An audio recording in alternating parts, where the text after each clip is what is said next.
Did you ever foresee the kind of success you've had?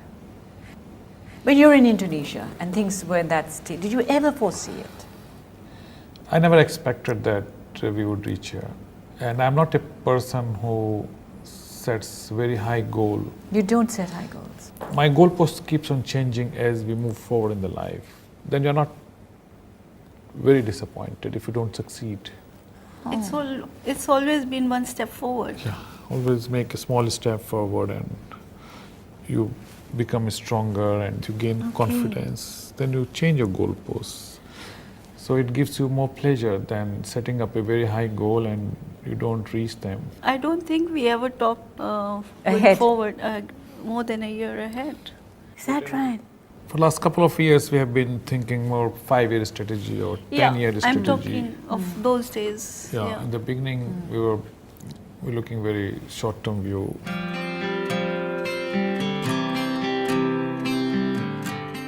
The bold decisions have to be very transformative and it has to succeed. And bold decisions are not easy to take. So these young people have to have a lot of experience, they have to have determination, they have to have a commitment, and they have to think through those issues very carefully. Bold decisions are not free of risk, so they should analyze the risk very carefully, but definitely bold decisions could be a very transformative decision in the business and what they are. I would encourage young people to continue to analyze their situation and take bold decisions, because otherwise you cannot make a step change in your career.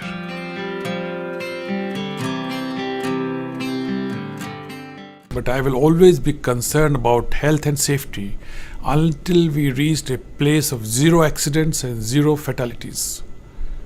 There were a number of fatalities again in 2012, and this is not only tragic but not acceptable. We have to remain dedicated to addressing this problem. I want our senior leaders to lead by example. That's why I have asked my colleagues on GMB and MMC to spend more time on the shop floor and promote increased training and awareness for both our employees and our contractors. This is how we will drive further improvement.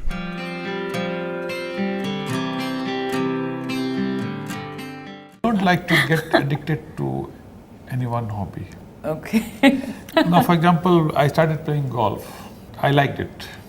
I liked it a lot. Every day in the morning I would go and practice. One day I realized that I'm getting addicted to golf. So one day in the morning I was driving to golf course and suddenly I realized that this is not right. Turned around. So I turned back the car and since then I never played again. So you don't have any addictions? I don't like addiction. I think it could distract me from my focus.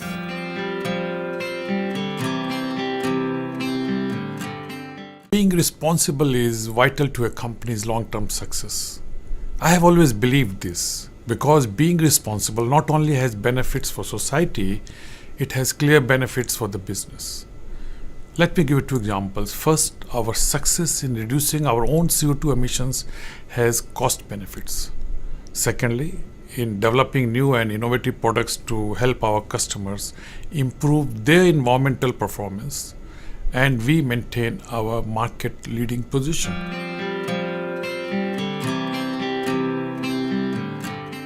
I was in Tokyo with one of the businessmen from India. And when I was talking to him, I realized that acquisition is a way to grow. I realized that life is very short.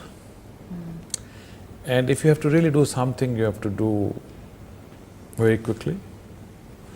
If you have to grow, you have to do something differently than what everyone else has been doing. So I started thinking that if I start building a steel plant, it would take years. And how many steel plants, how many companies you can build? And if I have to succeed in my life, I have to find a formula which is different and which keeps me ahead of my competition and my colleagues. That's how I thought that we should acquire companies, merge, consolidate them, reduce their cost, make them very efficient. And it became like a turnaround became a science. I wouldn't say that, it's not whether science or art, it is a mix of science and art.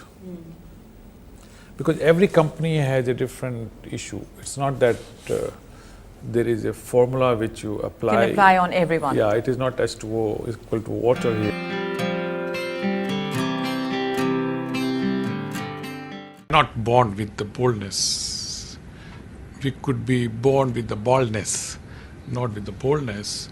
It is not that something you learn only from education. Education is only one enabler, but you have to have experience. You have to have experience of success, which means you gain some confidence, and then you have to have your small goals set up in your life. And if you succeed, and if you think that you are more confident than before, you want to take bold decisions in the future.